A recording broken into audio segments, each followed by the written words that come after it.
നമുക്ക് പറയാനുള്ളത് ഇത് തന്നെയാണ്. വെറും 23 വയസ്സ് മാത്രമുള്ള അഫാൻ എന്ന യുവാവ് നടത്തിയ 5 അരുംകൊലകളുടെ നടുക്കം വിട്ടുമാറാതെയാണ് നാടുള്ളത്. അമ്മയും കുഞ്ഞനുജനും ഉൾപ്പെടെ 6 പേരാണ് അഫാൻ എന്ന 21-കാരന്റെ ക്രൂരതയ്ക്ക് ഇരയായത്. അമ്മ ഗുരുതരാവസ്ഥയിൽ സ്വകാര്യ ആശുപത്രിയിൽ ചികിത്സയിലാണ്. വിഷം കഴിച്ചെന്ന് അറിയിച്ച പ്രതി അഫാനും ചികിത്സയിലാണ്. അഫാനെ ഇന്ന് ഉച്ചയ്ക്ക് ശേഷമോ നാളെയോ പോലീസ് കസ്റ്റഡിയിൽ വാങ്ങും. പ്രതിയുടെ ലഹരി ഉപയോഗത്തെക്കുറിച്ച് പോലീസ് വിശദമായി അന്വേഷിക്കും. കൊല നടന്ന സ്ഥലങ്ങളിൽ ഫോറൻസിക് സംഘം പരിശോധന നടത്തുകയാണ്. 5 CIമാരുടെ നേതൃത്വത്തിലാകും ഇൻക്വസ്റ്റ് നടപടികൾ നടക്കുക. വിശദാംശങ്ങളുമായി നമ്മുടെ പ്രതിനിധികളായ സ്റ്റെഫിൻ, ജിബിൻ തുടങ്ങിയവർ ചേരുന്നുണ്ട്. പ്രശാന്ത്, കൃഷ്ണ ഇവരൊക്കെയുണ്ട് വിവരങ്ങളുമായി. ഏറ്റവും ആദ്യം സ്റ്റെഫിനിലേക്കാണ്. വെഞ്ഞാറമൂട് ആശുപത്രിയിലാണ് സ്റ്റെഫിൻ ഉള്ളത്. സ്റ്റെഫിൻ, നാടിനെ നടുക്കി എന്ന് പറഞ്ഞ് നമുക്ക് അത് നാടിൻ്റെ മാത്രം ഒരു പ്രശ്നമായി നമുക്ക് കാണാൻ കഴിയുമോ എന്നറിയില്ല. മലയാളികൾ ആരും ഉറങ്ങിയിട്ടുണ്ടാവില്ല ഇന്നലെ. അത്രയധികം ഉറ്റുനോക്കുന്ന ഒരു സംഭവമായി മാറിയിരിക്കുന്നു. ഒരു 21 വയസ്സുകാരൻ ഇല്ലാതാക്കി കളഞ്ഞത് ഉറ്റ ബന്ധുക്കളായ 5 പേരെയാണ്. അവിടെ വെഞ്ഞാറമൂട് ആശുപത്രിയിൽ നിന്ന് നൽകാൻ കഴിയുന്ന ഏറ്റവും പുതിയ വിവരങ്ങൾ എന്തൊക്കെയാണ് സ്റ്റെഫി?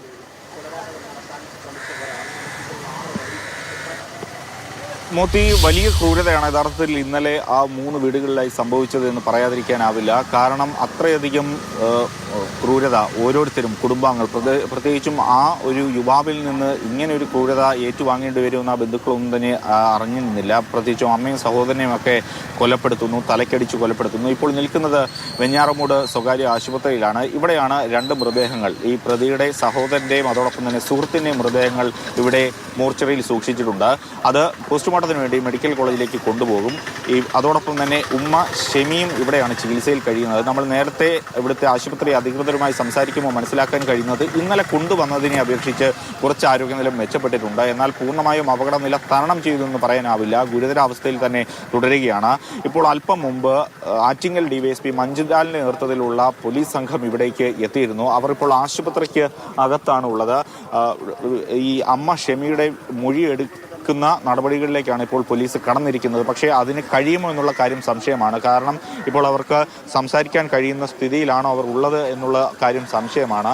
അങ്ങനെ സംസാരിക്കാൻ കഴിയുമെങ്കിൽ പോലീസിനെ സംബന്ധിച്ചിടത്തോളം വേറെ പ്രധാനമായും അറിയേണ്ടത് ഈ കൊലപാതകത്തിലേക്ക് അയച്ച കാരണങ്ങളാണ്. സഹോദരനെയും അതോടൊപ്പം തന്നെ ബന്ധുക്കളെയും മുത്തശ്ശിയെയും എല്ലാം കൊലപ്പെടുത്തുന്നതിന് ഈ പ്രതിയുടെ കാരണം എന്തുള്ളതാണ് അറിയേണ്ടത്.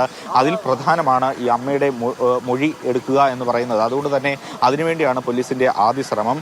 ഒപ്പം എന്താണ് ആ വീട്ടിൽ നടന്നത് എന്ന് അറിയണമെങ്കിൽ ഈ അമ്മയുടെ മൊഴി പ്രധാനമാണ്. കാരണം ഇപ്പോൾ ജീവനോടെ ഉള്ളത് അമ്മ മാത്രമാണ്. ആ വീട്ടിൽ അതിക്രൂരമായിട്ടാണ് മറ്റ് സഹോദരനെയും അതോടൊപ്പം സുഹൃത്തിനെയും മുത്തശ്ശിയെയും എല്ലാം കൊലപ്പെടുത്തിയത്. അപ്പോൾ പ്രതി പറയുന്നത് പോലെ സാമ്പത്തിക ബാധ്യതയാണോ ഈ കൊലപാതകത്തിലേക്ക് നയിച്ചത് എന്നടക്കമുള്ള പല സംശയങ്ങൾ പോലീസിന് മുന്നിലുണ്ട്. അതെല്ലാം ദൂരീകരിക്കണമെങ്കിൽ പ്രധാനമായും ഈ മൊഴിയെടുപ്പ് അത്യാവശ്യമാണ്.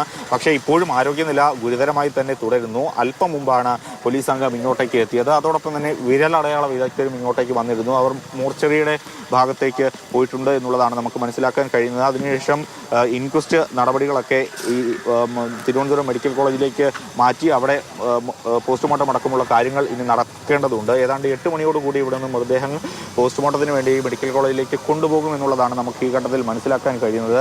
ഏറ്റവും പ്രധാനമായും ഇപ്പോൾ അകത്തുള്ള പോലീസ് സംഘം പുറത്തേക്ക് വരുമ്പോൾ ഈ കേസിനെ കുറിച്ച് കൂടുതൽ ഒരു വ്യക്തത കൂടി അല്ലെങ്കിൽ കൂടുതൽ വിവരങ്ങൾ കൂടി നമുക്ക് പങ്കുവയ്ക്കാൻ കഴിയുമെന്നുള്ളതാണ് പ്രതീക്ഷിക്കുന്നത്. കാരണം ആറ്റിങ്ങൽ DYSPയുടെ നേതൃത്വത്തിൽ ഇപ്പോൾ ഈ അന്വേഷണം പുരോഗമിച്ചുകൊണ്ടിരിക്കുന്നു.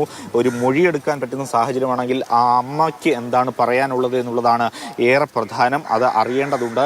ഈ കൊലപാതകത്തിലേക്ക് സാമ്പത്തിക ബാധ്യതയാണോ എന്നതിൽ കൂടുതൽ അന്വേഷണം തീർച്ചയായും ഈ ഘട്ടത്തിൽ ആവശ്യമാണെന്ന് തോന്നുന്നു. കാരണം ഈ മാതാവും കഴിഞ്ഞ ദിവസം ജീവനെടുക്കാൻ ഒരു ശ്രമം നടത്തിയതായി നമുക്ക് വിവരങ്ങൾ ലഭിക്കുന്നുണ്ടല്ലോ.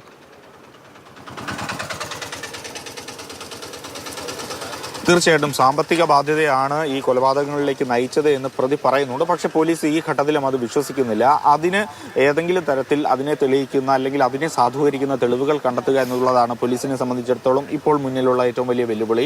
അതിനുവേണ്ടി ഈ മൊഴിയെടുപ്പ് വളരെയധികം പ്രധാനമാണ്. ഒപ്പം തന്നെ ഈ പ്രതിയുടെ സ്വഭാവം, ഈ സമീപ ദിവസങ്ങളിലൊക്കെ ഈ പ്രതിയുടെ സ്വഭാവം എങ്ങനെയായിരുന്നു, ഈ മറ്റു ബന്ധുക്കളോട് എങ്ങനെയായിരുന്നു, സ്വന്തം സഹോദരനോട് പോലും ഈ ഒരു ക്രൂരത കാണിക്കുന്നതിന് വേണ്ടി എന്തുകൊണ്ട് പ്രതി തയ്യാറായി അടക്കമുള്ള വിവിധ കാര്യങ്ങളിൽ ചോദ്യങ്ങളിൽ ഉത്തരം ലഭിക്കേണ്ടതുണ്ട്. അതിനുവേണ്ടി ഒരു ശ്രമമാണ് പോലീസിന്റെ ഭാഗത്തു നിന്ന് നടക്കുന്നത്. ഇപ്പോൾ ഏതായാലും അവർ പോലീസ് സംഘം ആശുപത്രിക്കകത്തേക്ക് പോയിട്ട് ഏതാണ്ട് 15 മിനിറ്റിനേറെ ആയിട്ടുണ്ട്. ഒരു പക്ഷേ ഡോക്ടർമാരുടെ സാന്നിധ്യത്തിലാകും ആ അമ്മയോട് സംസാരിക്കുക. ആ അമ്മയോട് സംസാരിച്ച് എന്തൊക്കെ വിവരങ്ങൾ ശേഖരിക്കാൻ കഴിയുമോ അതെല്ലാം ശേഖരിക്കുന്നതിന് വേണ്ടിയുള്ള ഒരു നീക്കത്തിലാണ് പോലീസ് ഉള്ളത്. അതായിരിക്കും ഈ ശരി. ഞാൻ സ്റ്റെഫനിലേക്ക് തിരികെ വരാം. ഇപ്പോൾ ജിബിൻ ജെബി ചേരുന്നുണ്ട് അഫാന്റെ വീട്ടിൽ നിന്നും. ജിബിൻ, നാടിന് നടക്കിയ ദുരന്തമാണ്. നാട്ടുകാരൊക്കെയും ഇന്നലെ തന്നെ വിവരങ്ങളൊക്കെ അറിഞ്ഞിട്ടുണ്ട്. എങ്കിൽ കൂടി പരിസരവാസികളും ബന്ധുക്കളും ആ നാട്ടുകാരുമായ മനുഷ്യരൊക്കെ ഈ ഞെട്ടലിൽ തന്നെയായിരിക്കും ഇപ്പോഴും. അങ്ങോട്ടേക്ക് ആരെങ്കിലുമൊക്കെ ആ പരിസരത്തൊക്കെ എത്തുന്നുണ്ടാവാം. പോലീസിന്റെ സാന്നിധ്യമുണ്ടോ? വിശദാംശങ്ങൾ എന്താണ്? ഏത് തരത്തിലാണ് അവിടെ പരിശോധനകൾ നടക്കുന്നത്? മോത്തി വെഞ്ഞാറമൂട് എന്ന് പറയുന്ന ഈ ഒരു മലയോര ഗ്രാമം അക്ഷരാർത്ഥത്തിൽ ഞെട്ടിയിരിക്കുകയാണ്. കാരണം ഇവിടെ മുൻപൊന്നും തന്നെ കേട്ട് കേൾവിയില്ലാത്ത ഒരു സംഭവമാണ് ഇന്നലെ ഉച്ചയ്ക്ക് ശേഷം ഈ ഒരു നാട്ടിൽ ഉണ്ടായിരിക്കുന്നത്. കാരണം ഈ വെഞ്ഞാറമൂട് ഏകദേശം ഒരു 10 കിലോമീറ്റർ ചുറ്റളവിലാണ് 5 പേർക്ക് ജീവൻ നഷ്ടമായ ഈ ഒരു സംഭവം ഉണ്ടായിരിക്കുന്നത്. ഇത് സംബന്ധിച്ച് പല കാര്യങ്ങളും ഇപ്പോൾ വെളിവാകുന്നു. അതായത് ഉത്തരം കിട്ടാത്ത ചില ചോദ്യങ്ങൾ മാത്രമാണ് ഈ നാട്ടുകാർക്ക് നമ്മളെ പോലെ തന്നെ അവശേഷിക്കുന്നത്. കാരണം എന്തുകൊണ്ടാണ് അഫാൻ ഏറ്റവും വേണ്ടപ്പെട്ട 5 പേരെ കൊലപ്പെടുത്തിയത്? 6 പേരെ കൊലപ്പെടുത്താൻ ശ്രമിച്ചു. ഇതിൽ 5 പേർക്ക് ജീവൻ നഷ്ടമായി. എന്തുകൊണ്ട് ഈ ഒരു 23 വയസ്സുകാരെ ഈ ഒരു ക്രൂരകൃത്യം ചെയ്തു എന്നുള്ള ഒരു കാര്യമാണ് എല്ലാവരും, നാട്ടുകാർ ഉൾപ്പെടെ സംശയിക്കുന്നത്. കാരണം കുടുംബത്തിന് സാമ്പത്തിക പ്രതിസന്ധി ഉണ്ട് എങ്കിൽ പോലും അവരുടെ സ്വത്തുക്കൾ സ്വത്തുക്കളുടെ പകുതിയെങ്കിലും വിറ്റാൽ മതി ആ സാമ്പത്തിക ബുദ്ധിമുട്ടൊക്കെ തന്നെ അവർക്ക് മറികടക്കാൻ സാധിക്കുമെന്നാണ് നാട്ടുകാർ പറയുന്നത്. ഇന്നലെ കഴിഞ്ഞ ദിവസം രാത്രി നമ്മൾ ഇവിടെ എത്തിയപ്പോൾ കണ്ട ഒരു നാട്ടുകാരാണ് ഇപ്പോൾ നമ്മോടൊപ്പം ചേരുന്നത്. ചേട്ടൻ ഇന്നലെ രാത്രി ഇവിടെ ഉണ്ടായിരുന്നു. ഈ ഒരു സമയത്ത് നമ്മൾ ആദ്യം ഇവിടെ എത്തുന്ന സമയത്തൊക്കെ ഉണ്ടായിരുന്നു. അപ്പോൾ സംസാരിച്ച സമയത്തും ഈ അഫാൻ മുമ്പ് ഇത്തരത്തിൽ എന്തെങ്കിലും ഒരു ക്രൂരകൃത്യം ചെയ്ത ആളാണോ, അല്ലെങ്കിൽ അത്തരം എന്തെങ്കിലും ഒരു ബാക്ക്ഗ്രൗണ്ട് ഉള്ള ആളാണ്? ഇല്ല, അഫാൻ അങ്ങനെയുള്ള ക്രൂരകൃത്യങ്ങളൊന്നും ചെയ്യുന്നില്ല. മുമ്പ് കൊച്ചിലെ 5 വയസ്സ് 6 വയസ്സാകുമ്പോഴത്തേനും മണ്ണെണ്ണയൊക്കെ എടുത്ത് കുടിച്ച് അല്ലേ, അത്ര മണ്ണെണ്ണ കുടിച്ചിട്ടുള്ള ഇതുള്ള ആ കുശ്രുതിയൊക്കെ കാണിച്ചിട്ടുള്ളത് നമ്മൾ കേട്ടിട്ടുണ്ട്. അല്ലാതെ വേറെ ഒന്നും നമ്മൾ കേട്ടിട്ടില്ല. ഇവിടെ ഈ കുടുംബത്തിന് എന്തെങ്കിലും സാമ്പത്തിക പ്രതിസന്ധി അങ്ങനെ എന്തെങ്കിലും പറയുന്നത് നമുക്കറിയില്ല. വെളിയിലൊന്നും നമുക്ക് പറഞ്ഞ് ആള് ഗൾഫിലാണ്, 6-7 വർഷമായി. അവിടെ ഈ കൊറോണയ്ക്ക് ശേഷമൊക്കെ വന്ന് എന്തെങ്കിലുമൊക്കെ ഉണ്ടായിരിക്കും. ഈ ഇപ്പോൾ വീട്ടിൽ ഇപ്പം ഇവിടെ നേരത്തെ ഞാൻ പറഞ്ഞ പോലെ ഈ ജനസാന്ദ്രതയേറിയ ഒരു മേഖലയാണ്, അടുത്തടുത്ത് വീടുകളൊക്കെ ഉണ്ട്. അപ്പോൾ ഇങ്ങനെ ഉമ്മയുടെ കരച്ചിലോ അല്ലെങ്കിൽ അനുജന്റെ കരച്ചിലോ അങ്ങനെ എന്തെങ്കിലും കേട്ട്? ഇവിടെ അടുത്തുള്ള വീട്ടുകാർ ഇവരൊക്കെയാണ്, പക്ഷെ അവരൊക്കെ ആരും കേട്ടിട്ടില്ല. ചേട്ടൻ ഇവിടെ നിങ്ങൾ തൊട്ടടുത്ത വീട്ടിലുള്ള ആളാണ്. അപ്പോൾ ഇവിടെ ഇന്നലെ ഉച്ചയ്ക്ക് ശേഷം എന്തെങ്കിലും ബഹളം കേൾക്കുകയോ അങ്ങനെ? കാരണം ഉച്ചയ്ക്ക് ശേഷം നമ്മളെ ഈ സംഭവം വന്നപ്പോഴാണ് വന്നത്, പോലീസ് വന്നപ്പോഴാണ് നമ്മൾ അറിയുന്നത്. കുടുംബത്തിന് എന്തെങ്കിലും സാമ്പത്തിക പ്രതിസന്ധി ഉണ്ടായിരുന്നതായി? ഗൾഫിലാണ് പുള്ളിയുടെ ഈ ഹസ്ബൻഡ്. അവർക്ക് ബിസിനസ്സിലെന്തോ പ്രശ്നമുണ്ട്.